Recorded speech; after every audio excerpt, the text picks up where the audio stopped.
What's up everyone? In this video I'll show you how to make the keyboard on your iPhone bigger if you find that the keys are small for you.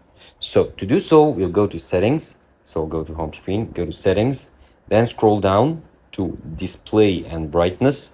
And from here, go down till you see display zoom, tap on it.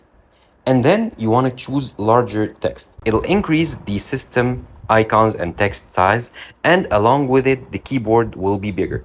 Okay, tap done. It'll tell you that you'll need to restart your iPhone to use the zoom effect. So tap on use zoom and your iPhone will restart, and now you'll have bigger text icons, also bigger keyboard.